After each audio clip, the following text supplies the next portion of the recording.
Hello friends, welcome back to the my channel the educational overview. आज हम बात करेंगे 5 सितंबर के करंट अफेयर की। और 5 सितंबर का स्पेशल है, आज शिक्षक दिवस है। तो आप सभी टीचरों को हमारी तरफ से ढेर सारी शुभकामनाएं। Happy teachers day to all my teachers and बहुत बहुत बधाई हो आप सबकी कि आज टीचर्स डे है। और आज डॉक्टर सर्वपल्ली राधाकृष्णन के जन्म के अवसर पे इस शिक्षक दिवस को मनाया जाता है। तो आइए बात करते हैं कुछ डिटेल में कि आज के करंट अफेयर्स क्या हैं उसके बारे में। अगर आपको मेरी ये वीडियो पसंद आती हो तो प्लीज़ मेरे चैनल को सब्सक्राइब करें, वीडियो को लाइक और शेयर करें। आइए बात करते हैं फर्स्ट पे। फर्स्ट है, हाल ही में कौन सा देश ब्रिटेन को पछाड़कर दुनिया की 5वीं सबसे बड़ी अर्थव्यवस्था बन गया है। तो बता दे, ऐसा करने वाला कोई और नहीं, हमारा भारत देश है। हमारा भारत देश ने ब्रिटेन मतलब इंग्लैंड की 200 वर्षों की गुलामी को आज पछाड़कर उसने ये मुकाम हासिल किया है, जिसको मैं ब्रिटेन को 5वें नंबर से खिसका के 6वें नंबर पे कर दिया है कि जाओ तुम पीछे ही रहो, क्योंकि तुमने 200 वर्षों तक हम पे राज किया है। तो आज उसका बदला फाइनली हम लोग डेफिनेटली ले लिए हैं, बट अभी भी लेना बाकी है। अभी देखते हैं क्या क्या है। आइए बात करते हैं कुछ और डिटेल्स की। जो ये अर्थव्यवस्था का जो इंडेक्स है, अर्थव्यवस्था के मामले में जो पहले स्थान पर है वो अमेरिका है। अमेरिका सबसे बड़ी अर्थव्यवस्था है, जिसका जो इकोनॉमी और ग्रोथ ऑफ रेट है जो 22.79 ट्रिलियन डॉलर है। और सेकंड नंबर पे चाइना है, जिसका जो ग्रोथ पॉइंट है 16.70 ट्रिलियन डॉलर के साथ चाइना सेकंड नंबर पे है। थर्ड नंबर पे जापान है 5.50 ट्रिलियन डॉलर पे। और फोर्थ नंबर पे जर्मनी है, जर्मनी 4.25 ट्रिलियन डॉलर पे। और फिफ्थ नंबर पे इंडिया है, जिसका एनुअल जो ग्रोथ है वो 7% के पास है। और इसका जो ट्रिलियन डॉलर जो है वो ग्रोथ रेट है उसका जो 7% है। और 3.20 ट्रिलियन डॉलर के साथ ये फिफ्थ नंबर पे है। और सिक्स नंबर पे इंग्लैंड है, इंग्लैंड जिसका एनुअल ग्रोथ जो है वो 1% से भी कम है, कम के साथ ही वो 6ठे नंबर पे आ गया है। आइए बात करते हैं जो प्रेस फ्रीडम इंडेक्स है उसमें जो भारत का स्थान है। और खुशहाली सूचकांक इंडिया का में रैंक और पर्यावरण प्रदूषण सूचकांक में जो इंडिया का जो रैंक है वो क्या है।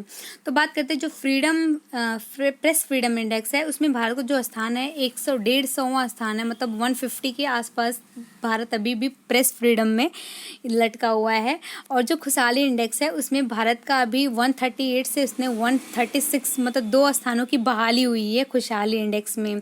और फिनलैंड फर्स्ट है खुशहाली इंडेक्स में, फिनलैंड फर्स्ट नंबर पे है। और पर्यावरण सूचकांक प्रदूषण सूचकांक में जो इंडिया का जो रैंक है वो 180 में 180 है, मतलब पाकिस्तान से भी हार गया है इंडिया। कोई ना, नेक्स्ट पे बात करते हैं। नेक्स्ट है, देश की पहली नाइट स्काई सेंचुरी कहाँ स्थापित की जाएगी। तो आपको बता दीजिए ये नाइट स्काई सेंचुरी है क्या।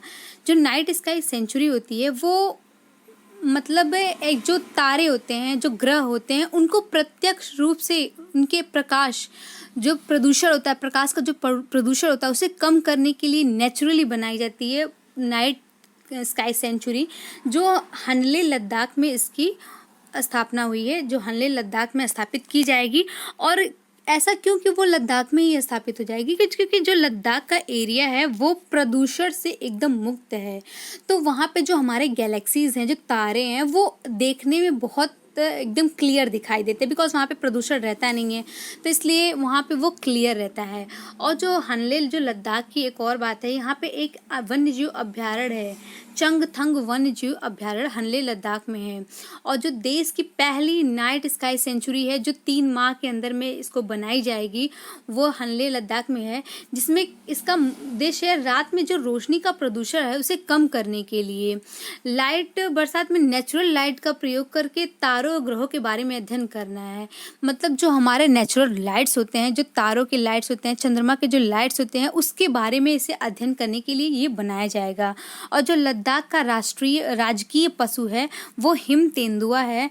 और भारत के सबसे बड़ा राष्ट्रीय उद्यान जो है हेमिस राष्ट्रीय उद्यान, जो लद्दाख के अंदर ही है। और हिमालयन फिल्म फेस्टिवल कहाँ आयोजित किया जाता है, तो आपको बता दें ये लेह लद्दाख के अंदर हिमालयन फिल्म फेस्टिवल का आयोजन होता है। आइए बात करते हैं नेक्स्ट पे। 2 सितंबर 2022 को किसे राष्ट्रीय कानूनी सेवा प्राधिकरण नालसा के कार्यकारी अध्यक्ष के रूप में चुना गया है? तो आपको बता दें, ये जो कार्यकारी अध्यक्ष हैं DI चंद्रचूड़ जी हैं। DI चंद्रचूड़ को नालसा का कार्यकारी अध्यक्ष चुना गया है। और ये किसके द्वारा चुना जाता है, क्यों चुना जाता है? तो आपको बता दें, जो राष्ट्रीय सेवा कानूनी सेवा प्राधिकरण है वह निःशुल्क कानूनी सहायता जो भारत के संविधान में वर्णित है, जिसमें आर्टिकल 39 के अंतर्गत जो निःशुल्क कानूनी सेवा सहायता है उसके अंतर्गत इसका स्थापना किया जाता है। राष्ट्रीय कानूनी सेवा की स्थापना होती है नालसा। और इसको जो स्थापना होती थी 1995 में इसकी स्थापना हो गई थी, लेकिन ये 1987 के अधिनियम के अंतर्गत इसको बनाया गया है। जो 1987 का अधिनियम था उसके द्वारा राष्ट्रीय कानूनी सेवा प्राधिकरण का बनाया गया है। इसके जो कार्यकारी अध्यक्ष को जो नियुक्त करता है वो भारत के राष्ट्रपति, जो वर्तमान राष्ट्रपति हैं द्रौपदी मुर्मू द्वारा किया गया। DI चंद्रचूड़ को इसका कार्यकारी अध्यक्ष के रूप में चुना गया है। आइए बात करते हैं नेक्स्ट है भारत के वर्तमान मुख्य न्यायाधीश कौन है? तो आपको बता दें, यू ललित भारत के मुख्य न्यायाधीश हैं, वर्तमान में मुख्य न्यायाधीश बने हैं, जिनका शपथ ग्रहण हाल ही में हुआ है। द्रौपदी मुर्मू द्वारा इनको शपथ ग्रहण दिलाया गया है। जो सुप्रीम कोर्ट की स्थापना के समय कितने न्यायाधीश थे? तो आपको बता दें, जो सुप्रीम कोर्ट की जब स्थापना हुई थी उसके समय 1+7 मतलब एक मुख्य न्यायाधीश और 7 कार्यकारी न्यायाधीश शामिल थे। सुप्रीम कोर्ट की पहली महिला न्यायाधीश कौन थी? फातिमा बीबी। और वर्तमान में 4 महिला न्यायाधीश सुप्रीम कोर्ट में हैं। सुप्रीम कोर्ट ने कौन सा संविधान संशोधन को निरस्त कर दिया है? तो आपको बता दें, जो 99 नंबर्स का जो संविधान अमेंडमेंट एक्ट था उसको सुप्रीम कोर्ट ने निरस्त कर दिया है। आइए बात करते हैं नेक्स्ट पे, हाल ही में कौन विश्व जूनियर तैराकी चैंपियनशिप के फाइनल में पहुंचने वाली पहली भारतीय महिला खिलाड़ी बन गई हैं? तो आप इसको जानने से पहले आपको 2 बातें जाननी होगी, क्योंकि एक अच्छी बात है और एक थोड़ी सी दुख भरी भी बात है। क्योंकि जो अच्छी बात है वो उस पर आइए पहले चर्चा कर लेते हैं। पहले अच्छी बात पे चर्चा कर लेते हैं। तो आपको बता दें, अपेक्षा फर्नांडिस जो हैं वो विश्व जूनियर तैराकी चैंपियनशिप में फाइनल में पहुंचने वाली पहली भारतीय महिला हैं। और आइए इनके बारे में जान लेते हैं। जो ये विश्व जूनियर तैराकी चैंपियनशिप जो 2022 में, जिसका आयोजन स्थल कहाँ पे है? पेरू की जो राजधानी है लीमा, और ये साउथ अमेरिका कॉन्टिनेंट में पड़ता है। अपेक्षा जो फर्नांडिस थी भारत की पहली महिला खिलाड़ी जो फाइनल में पहुंचती हैं विश्व जूनियर तैराकी चैंपियनशिप में। इसके अंदर जो टोटल फाइनल के अंदर से टोटल 8 खिलाड़ियों ने भाग लिया था। और दुख की बात है कि 8वें स्थान पर ही अपेक्षा फर्नांडिस आई हैं। किसमें? 200 मीटर बटरफ्लाई मतलब जो तैराकी के अंदर हाथ को दोनों तरफ फेर के बटरफ्लाई जैसा शेप बनाना, उसे ही बोलते हैं। वो भी तैराक के ही अंतर्गत आता है।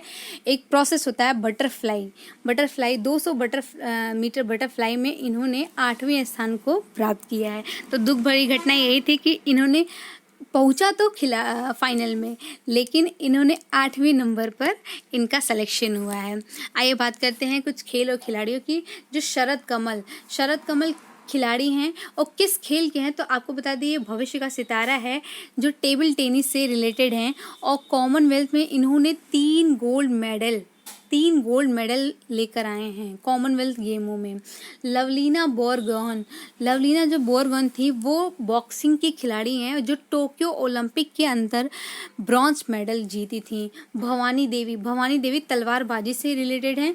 अवनी लखेरा शूटिंग से रिलेटेड हैं, जिन्होंने टोक्यो ओलंपिक में गोल्ड मेडल जीता था।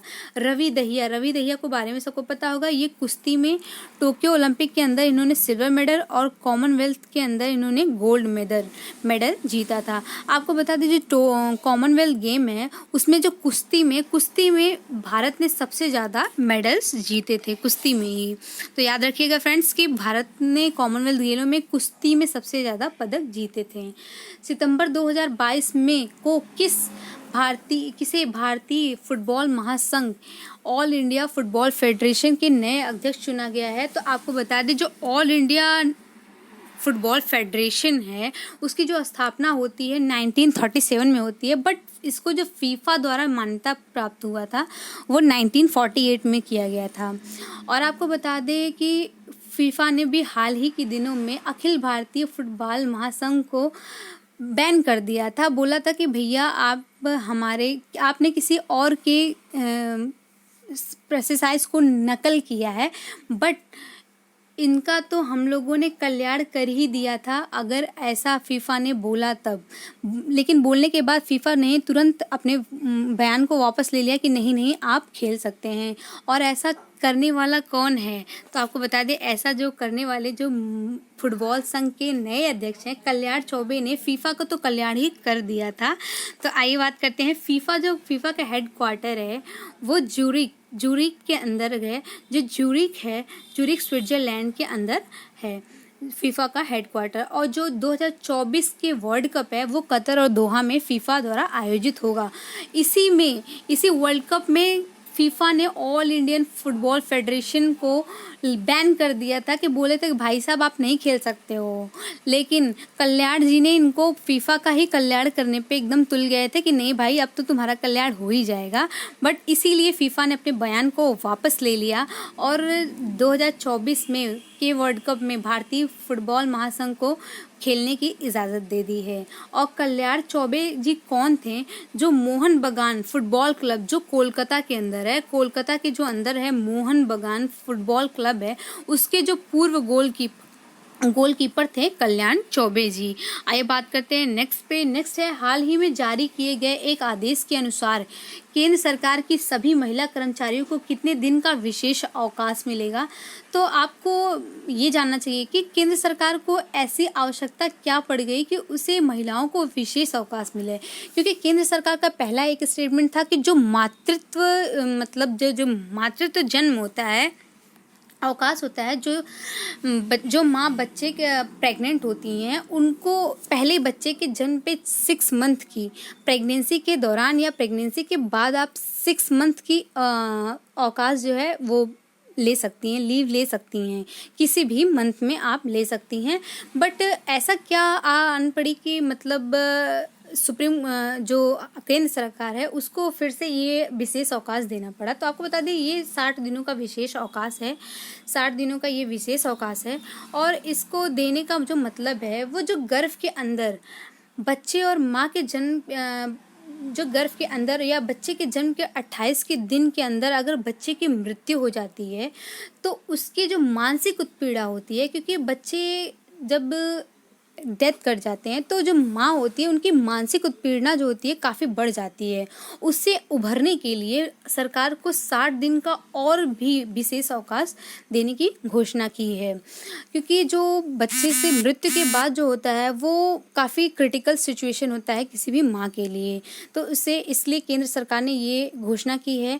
ये घोषणा 2 सितंबर को ही कर दी गई थी और इसे लागू 5 सितंबर को कर दिया गया है, 60 दिनों का विशेष अवकाश। Thank you for watching my video friends.